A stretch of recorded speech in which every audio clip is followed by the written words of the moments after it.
just became too drama filled and too negative energy filled. Every time I was walking in for training camps, I could just tell, I could feel the jealousy, I could feel the hate, and that type of negative energy, it wears you down, and you can't truly be at your best when you're dealing with that day in, day out. So, this is the best step for me to get on my own. I feel the positive energy already. I feel like, the universe is aligning for me, and I know I'm the greatest fighter in the world right now. So everything's happening at the right time. There's a new chapter starting. There's no ill will towards the breakup. It's just, us going our own ways. It's more me having a lot of respect for Dan Lambert, man. He's still a friend of mine. I respect that guy. We've done some great things together. We did an Impact TNA wrestling angle together for a few weeks. We went to Orlando. We went to Canada. It was a great time. But this is more me having respect for Dan Lambert. I don't want to keep putting him in this drama-filled situation where, he has to deal with fighters coming to him every day, crying to him. I'm not crying to him. I have no feelings, and I'm a fighter. You want to say some words, let's fight. Let's get in a cage and get locked up and fight, and we can settle our differences. But I'm not a crybaby little complaints department where I'm going to Dan Lambert. Oh, Dan, please kick Colby off the team. Please protect her precious little feelings. So, I feel like this is the best step for me, just to not even make him make that decision and me just go on my own way. It's in the process right now. Definitely, I'm not going to join another gym again. Just being at ATT and all the drama I had to deal with the last couple of years, and Dan Lambert having to go apologize to people after my Brazil run a couple of years ago. I already started to feel the heat and the pressure, and a gym owner trying to breathe down my neck, tell me what I can and can't do, and try and take away my freedom. So, no one's going to take away my freedoms, Farrah. You haven't seen the best Colby Chaos Covington, and I'm not talking about just in the fighting world. I'm about to turn it up to level 10. Now you thought I was brutally honest before, and now I'm really going to start being brutally honest, because I don't have to worry about, how people are going to take it or what my manager is going to think. So, I have some investors. We're working on getting a gym together, but in the meantime, I put some great coaches together and some good training partners, and those will be unveiled at a later date. I think there'll be a solid team in place that, those guys aren't going to leave, and they're always going to be by my side. But we're also going to bring in people. I'm not, I'll bring in and fly in wrestlers. I flew in a guy named Chad Walsh, 2-time All-American wrestler this week, and we've just been training wrestling all week. I'm getting ready for my rematch with Marty Fake Newsman. So, that'll be a constant thing. We'll bring in training partners. We'll bring in the looks of replication of whoever we're going to fight. So, my strategy will be, it will be good, and everybody knows what I bring when I step in that octagon.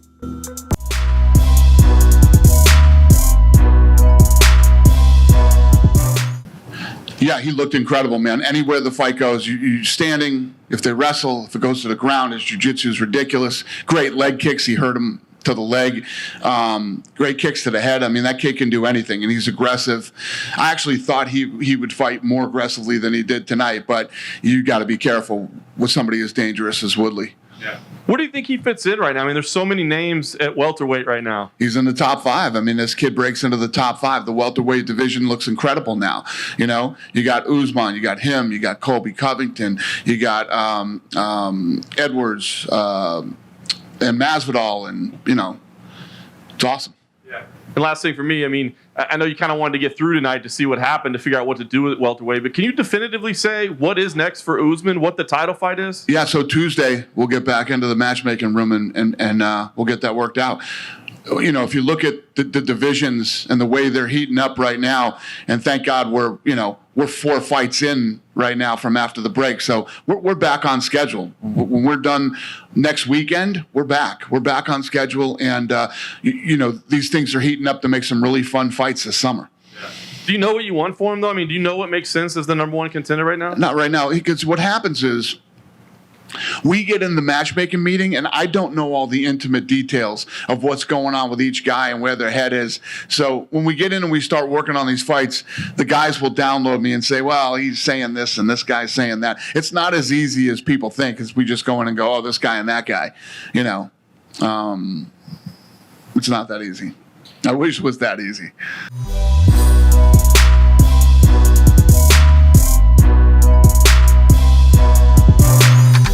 See, yesterday you spoke about Jon Jones, and then as soon as you finished talking, he basically tweeted out saying that if you want to, he'd like you to show those texts that you supposedly have, and still basically saying that you're not telling the truth about the interaction.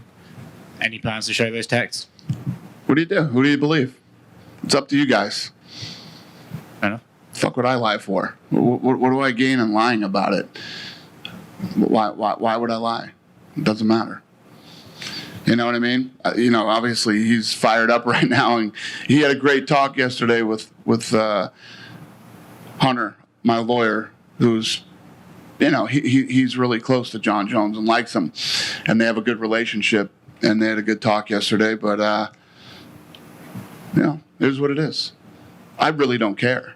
I could care less, to be honest with you. So.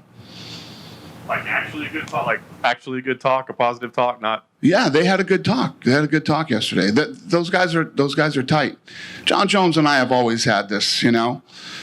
I'm always looking at what Jon Jones could have been. He could have been the LeBron of the sport. He could have been literally that big. The stuff that he's been through to show up and think basically demand $15 million or $20 million or $30 million. It's crazy. So he can do whatever he wants to do. He can sit out. He can fight. He can whatever. You know how this works. You guys know how I am. Jon Jones can say whatever he wants publicly. It's his God-given right here in America. He can say whatever he wants. And when he's ready to come back and fight, he can. I saw a lot of people saying, why can't he make Deontay Wilder money? You said he's the greatest of all time, right? So being the greatest of all time doesn't mean you get $30 million. Being able to sell. Jon Jones has done a lot of things to himself. He's saying, in one of his tweets, he was saying that I tarnished you? You've done a very good job of tarnishing you. No, I haven't done that.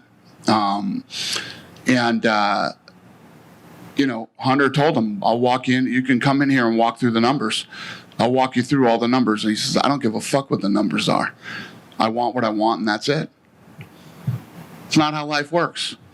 Why don't you guys fly back and tell your boss, I don't give a fuck what this company makes. This is what I want. You're going to give it to me. See how that fucking works out for you.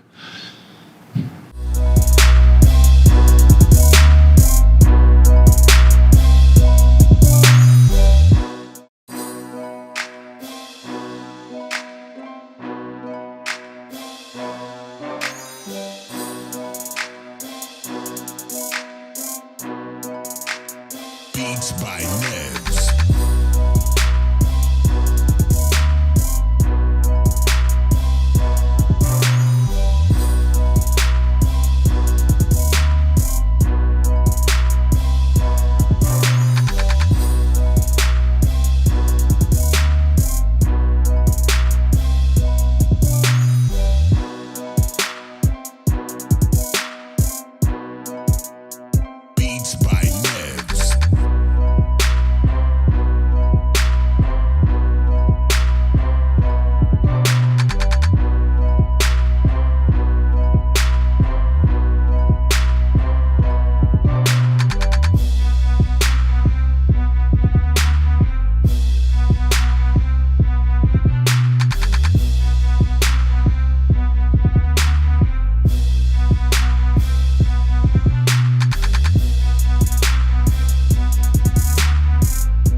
Give me the spray can.